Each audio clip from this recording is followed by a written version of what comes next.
जीवित, पवित्र और पराक्रमी परमेश्वर प्रभु यीशु के मीठे व मधुर नाम में मुझ मिसेस रेखा पॉल का आप सारे भाई बहनों को जय मसीह की। कैसे हैं आप सब? उम्मीद करती हूँ कि प्रभु यीशु के अनुग्रह से ठीक होंगे। जैसा कि आप देख रहे हैं, आज का विषय है हमारा सच्चा गुरु या शिक्षक कौन है, भाग 2। मेरे प्रियो, हमने पहले सच्चा शिक्षक भाग 1 में जाना कि हमारा सच्चा गुरु या सच्चा शिक्षक प्रभु यीशु मसीह है, और ये भी जाना कि उस सच्चे शिक्षक से कौन सीख सकता है। वही सीख सकता है जिसके पास पवित्र आत्मा का दान हो, और अगर किसी मनुष्य के पास पवित्र आत्मा का दान ना हो तो वो फिर सीख नहीं पाएगा।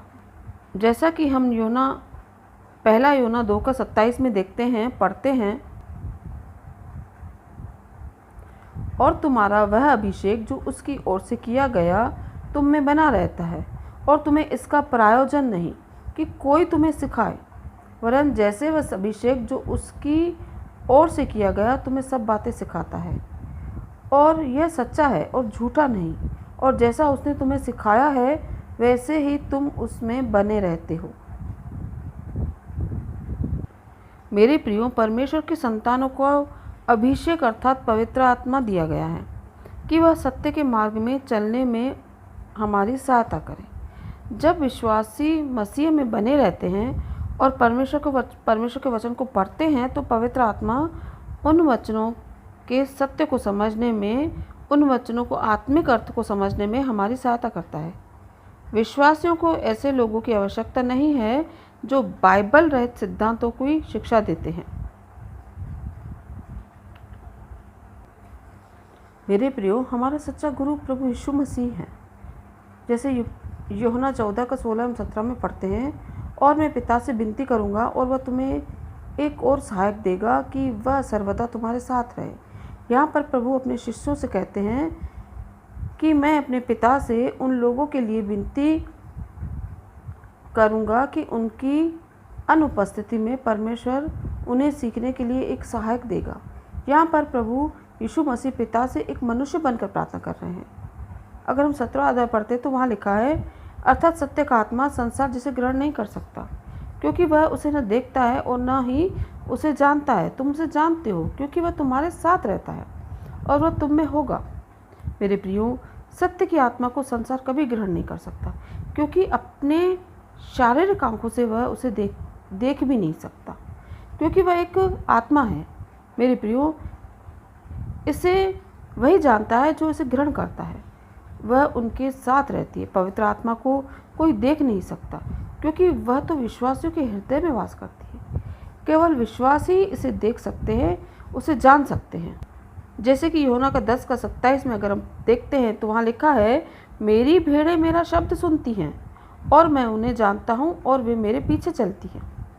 मेरे प्रियो, प्रभु हमारा स्वर्गीय चरवाहा है जो सभी का पालन करता है और करेगा। वह हमारी रक्षा करता है, और हम लोग जो उनकी भेड़ें हैं हम सबको नाम से जानता है, क्योंकि वह हमारा चरवाहा है और उन्होंने हमारे लिए अपने को क्रूस पर बलिदान किया। मेरे प्रियो, उस चरवाहे की भेड़ें केवल उन्हीं का शब्द सुनती हैं। मेरे प्रियो, परमेश्वर के वचन को सुनना और उस पर विश्वास करना, जो वह कहता है कि कोई भी हमें उस चरवाहे के हाथ से नहीं छुड़ा सकता। मेरे प्रियो, प्रभु यीशु मसीह हमारा सच्चा शिक्षक है, और उससे वही सीख सकता है जिसे पवित्र आत्मा का ज्ञान हो, और अगर जिसे पवित्र आत्मा का ज्ञान नहीं हो वह नहीं सीख सकता। अगर हम पुराने नियम में देखते हैं तो जैसा मूसा से परमेश्वर भाई की तरह बात करता था, तो वो हमसे क्यों न बात करेगा, क्यों न वो हमें पवित्र आत्मा के द्वारा सिखाएगा और हम उस पवित्र आत्मा से सीखेंगे। पहला कुरिन्थियों 2:12 में लिखा है, परंतु हमने संसार की आत्मा नहीं परंतु वो आत्मा पाया है जो परमेश्वर की ओर से है, कि हम उन बातों को जाने की जो परमेश्वर ने हमें दी हैं। हमने संसार की आत्मा नहीं पाई मेरे प्रियो, हमने परमेश्वर की आत्मा पाई है जो प्रभु यीशु मसीह में है। हमने वो आत्मा है जो परमेश्वर की ओर से है, जो हमारे पास सांसारिक आत्मा नहीं, उस दुष्टता की आत्मा नहीं, उस हाकिम की आत्मा नहीं, उस आकाश की शक्ति की आत्मा नहीं, परंतु सच्चा पवित्र आत्मा हमारे पास है, और वो हमें हर एक बात को सिखाता है, सिखाएगा भी। जैसा कि प्रभु यीशु मसीह के जाते समय प्रभु ने हमसे वादा किया था, तो वो हमें सिखाएगा। हम इफिसियों की पत्री 4 का 20 और 21 में पढ़ते हैं, पर तुमने मसीह की ऐसी शिक्षा पाई वरन तुमने सचमुच उसी की सुनी जैसा यीशु में सत्य है, उसी में सिखाए भी गए। इसलिए हमने उस संसार की आत्मा नहीं पाई, संसार की शिक्षा नहीं पाई, हमने मसीह की आत्मा पाई है, हमने उन्हीं से शिक्षा पाई है और सचमुच हम उन्हीं की सुनते हैं, क्योंकि मसीह ने हमें सत्य की आत्मा दिया है, पवित्र आत्मा दिया है, जिसके द्वारा हम उसकी बातों को सुनते हैं। अगर हम रोमियो 8 का 14 और 15 पढ़ते हैं तो उसमें लिखा है, इसलिए कि जितने लोग परमेश्वर की आत्मा के चलाए चलते हैं वे ही परमेश्वर के पुत्र हैं, क्योंकि तुमको दासत्व की आत्मा नहीं मिली कि फिर भयभीत हो, परंतु लेपालकपन की आत्मा मिली है, जिससे हम हे अब्बा हे पिता कहकर पुकारते हैं। मेरे प्रियो, यह वचन कहता है कि तुम्हें किसी बात की डरने की ज़रूरत नहीं, किसी से भयभीत होने की ज़रूरत नहीं।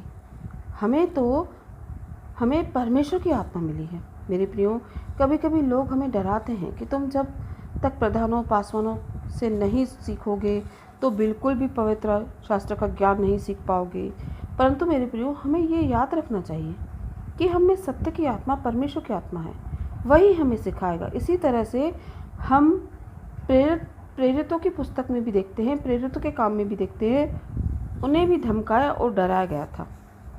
जैसा कि हम प्रेरितों के काम 4 का 18 और 20 अध्याय में देखते हैं, तब उन्हें बुलाया और चेतावनी देकर यह कहा कि यीशु के नाम से कुछ भी न बोलना न सिखलाना।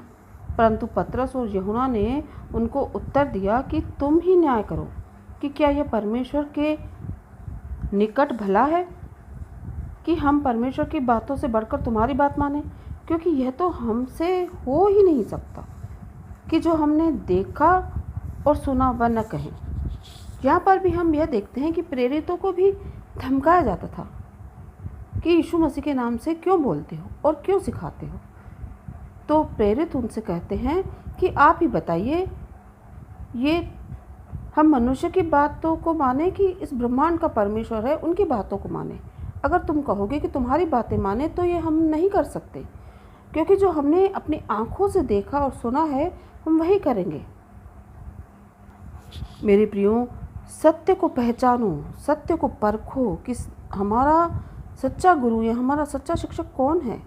वचनों को सुनो, उस पर पवित्र शास्त्र से मिलाकर उस पर मनन करो कि इसका सही अर्थ क्या है। मेरे प्रियो, यदि हमारे पास सच्चा पवित्र आत्मा है और हम लोग ढोंग नहीं कर रहे हैं कि हाँ हमें पवित्र आत्मा का दान मिल गया है, हम ऐसे भविष्यवाणी कर रहे हैं या हम दुष्ट आत्माओं को निकाल दे रहे हैं, तो मैं उन लोगों को ये बात बता देना चाहती हूँ कि दुष्ट आत्माएं और भी लोग निकालते हैं जिनके पास अंधकार की ताकत होती है। भविष्यवाणी अंधकार की ताकत के द्वारा भी की जा रही है, चंगाई भी अंधकार की ताकत के द्वारा की जा रही है। तो इन बातों में और उन बातों में क्या फ़र्क है। मेरे प्रियो, अगर हमें फ़र्क करना है कि अगर हमारे पास सत्य का आत्मा है, सच्चा आत्मा है, तो मसीह हमें स्वयं सिखाएगा, क्योंकि हम उसकी भेड़ें हैं और प्रभु ने कहा है कि मेरी भेड़ें मेरा शब्द सुनती हैं। यदि हम उसकी भेड़ें हैं तो मसीह कहेगा और हम उसकी सुनेंगे। इसलिए मेरे प्रियो, सीखना हमें सिर्फ उसी सच्चा पवित्र आत्मा से है, क्योंकि कोई इंसान पूर्ण ज्ञानी नहीं हो सकता। पूर्ण ज्ञानी केवल प्रभु यीशु मसीह है, जिन्होंने हमें पवित्र आत्मा दिया और जो हमें सिखाने में सक्षम है और पूर्ण रीति से हमें उसी पर निर्भर है कि वो ही हमें अपने पवित्र आत्मा के दान से सिखाएगा। मेरे प्रियो, जैसा कि आज के ज़माने में चल रहा है, पहले भी प्रेरितों को बुलाकर सत्य सुसमाचार का प्रचार करते थे, उनको बोलते थे कि तुम लोग इस सत्य सुसमाचार का प्रचार नहीं करो। आज भी ऐसा ही लोग कहते हैं कि तुम लोग ये क्या प्रचार कर रहे हो कि इंसानों से ना सीखें, प्रधानों से ना सीखें, पास्टरों से ना सीखें। जैसा कि हम प्रेरितों के काम 5 का 28 और 29 में पढ़ते हैं, वहाँ लिखा है, देखते हैं कि क्या हमने तुम्हें चिताकर आज्ञा न दी थी कि तुम इस नाम से उपदेश न करना, तो भी देखो तुमने सारे यरूशलेम को अपने उपदेश से भर दिया है और उस व्यक्ति का लहू हमारी गर्दन पर लाना चाहते हो। 29 पद पढ़ते, तब पतरस और प्रेरितों ने उन्हें उत्तर दिया, मनुष्यों की आज्ञा से बढ़कर परमेश्वर की आज्ञा का पालन करना ही हमारा कर्तव्य है। यहाँ पर भी हम देखते हैं कि प्रेरितों को बुलाकर कहा गया था कि तुमने सारे यरूशलेम को अपना सुसमाचार सुना रहे हो, मत सुनाओ, ऐसा कार्य मत करो। तब पतरस और प्रेरितों ने उनको क्या उत्तर दिया? यही कि मनुष्यों की आज्ञा से बढ़कर हमारे लिए परमेश्वर की आज्ञा का पालन करना ही हमारा कर्तव्य है। इसलिए मेरे प्रियो, हमें सत्य का प्रचार करना है कि सत्य को जानना है, तो उस पवित्र आत्मा से ही हमें सीखे और उस पवित्र आत्मा का ही संगति करें।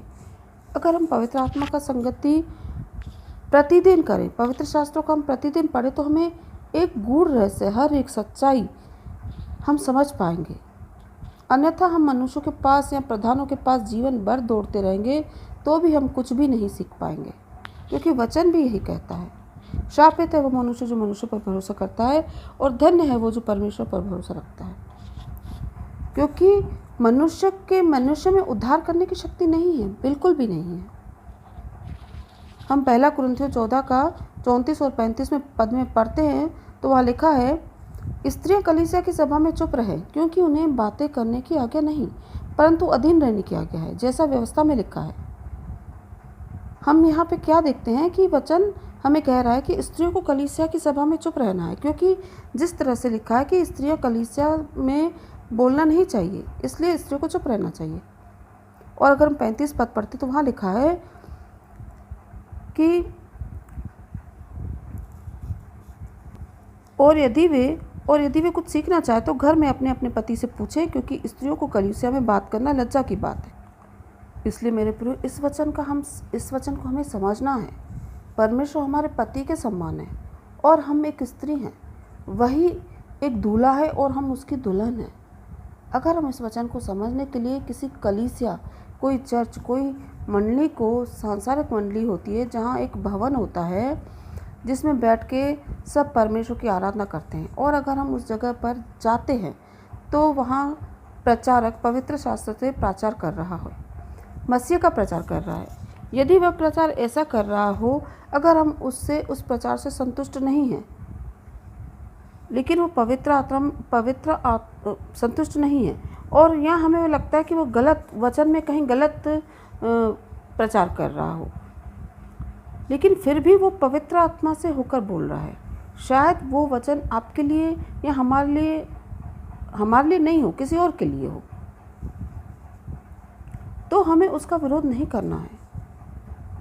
1 कुरिन्थियों 14 का 34 और 35 पद में इसी को बताने का प्रयास किया जा रहा है और प्रयास किया गया है कि हम जो स्त्री है हमें चुप रहना है। अगर हम उस प्रचारक का वचन सुनकर संतुष्ट नहीं हैं और अगर हम उसका विरोध करते हैं तो ये सही बात नहीं है। हमें विरोध नहीं करना है और हमें अगर पवित्र आत्मा का दान है तो हमें घर में आकर उसी वचन को अपने सच्चे मसीह से, सच्चे पवित्र आत्मा से सीखें, क्योंकि स्त्री का कलीसिया में बातें करना लज्जा की बात है, विरोध करना लज्जा की बात है।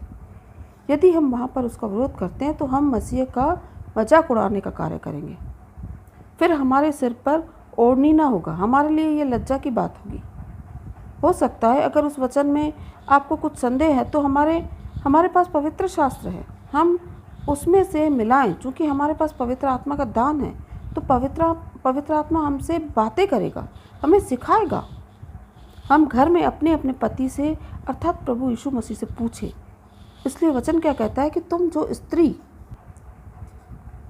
हो कलीसिया की सभा में चुप रहो, क्योंकि उन्हें बातें करने की आज्ञा नहीं परंतु अधीन रहने की आज्ञा है, ऐसा व्यवस्था में लिखा है। तो यदि कोई प्रचारक प्रचार कर रहा है तो हमें उसका विरोध नहीं करना है, उस समय हमें चुप रहना है और घर में आकर अपने पति अर्थात प्रभु यीशु मसीह से सीखना है और पूछना है। मेरे प्रियो, ऐसा भी नहीं होना चाहिए कि अगर हम थोड़ा सा जानने लगे तो घमंड करने लगे, क्योंकि परमेश्वर का वचन कहता है कि घमंड करना भी पाप है, परंतु यदि तुम घमंड करो तो परमेश्वर पर करो। हमें ये घमंड करना है कि परमेश्वर हमारे साथ है, ना कि ये घमंड करना है कि हम महान बन गए। मैं एक और वचन देखना चाहूँगी, 1 थिस्सलुनीकियों 5:21, सब बातों को परखो, जो अच्छी है उसे पकड़े रहो। मेरे प्रियो, यहाँ पर वचन कहता है कि तुम सब बातों को परखो, जो सही है उसे ग्रहण करो। यदि हम यहाँ पर उस प्रचारक और स्त्री की बात करें, तो यदि स्त्री उस प्रचारक से संतुष्ट नहीं हो तो वचन क्या कहता है कि तुम घर में जाकर अपने पति अर्थात मसीह से सीखो और उसकी जो वचन तुम्हें सही लगता है केवल उसी वचन को पकड़ो, उसी पे भी मनन करो, और जो गलत बोल रहा है वो घर जाके अपने पति प्रभु यीशु मसीह से पूछो। हम रोमियो का 16 का 17 में भी देखते हैं, लिखा है कि अब हे भाइयों, मैं तुमसे विनती करता हूँ कि जो लोग उस शिक्षा के विपरीत जो तुमने पाई है फूट पड़ने और ठोकर खाने के कारण होते हैं, उन्हें ताड़ लिया करो और उनसे दूर रहो। तो मेरे प्रियो, अगर हर एक वचन जो सुन रहे हैं, कोई भी प्रचारक अगर वचन चला रहा है, उसे हम लोगों को ताड़ लेना है। अगर वह वचन सही है तो वचन सुनिए, नहीं तो वहाँ से दूर हो जाइए। तो मेरे प्रियो, जो टॉपिक चल रहा था, हमारा गुरु या शिक्षक कौन है, उसका ये दूसरा व अंतिम भाग है।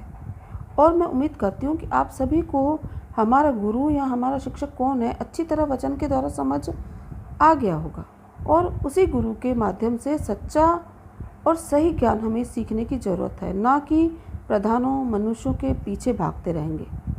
मेरे प्रियो, जो लोग ये वचन सुन रहे हैं, मैं उन्हें बोलना चाहूँगी कि यदि हमारे ऑडियो से भी अगर आप संतुष्ट नहीं हैं तो आप हमारे वचनों को परखें, ताड़ें। अंत में मैं बस इतना कहूँगी कि आप सब एक सच्चे शिक्षक, सच्चे गुरु अर्थात प्रभु यीशु मसीह से ही सीखें, क्योंकि वही हम सबको सिखाता है, शिक्षा देता है। हमें किसी मनुष्य के अधीन नहीं रहना है, क्योंकि मनुष्य पर भरोसा रखना पाप है। हमें अपने सच्चे परमेश्वर की अधीनता में चलना है, और अगर हम परमेश्वर के अधीन में रहेंगे तो वचन कहता है कि परमेश्वर के अधीन हो जाओ और शैतान का सामना करो, तो वो वहाँ से भाग निकलेगा। और हर एक झूठ भी शैतान की ओर से है। और अगर हम परमेश्वर के अधीन हो जाते हैं और उससे सीखना चालू करते हैं, तो हमें बहुत ही गूढ़ रहस्य सिखाते हैं। पवित्र आत्मा हमें बहुत ही गूढ़ रहस्य सिखाते हैं और सिखाएंगे, जो अभी बहुत बड़े बड़े प्रधानों को भी नहीं मालूम होगा। हमारा सबसे अच्छा शिक्षक, सबसे अच्छा ज्ञानवान मसीह के सिवाय इस दुनिया में कोई नहीं है। अब मैं आप सबसे विदा लेती हूँ। परमेश्वर पिता का प्रेम, प्रभु यीशु मसीह का अनुग्रह आपके और आपके परिवारों के साथ बना रहे।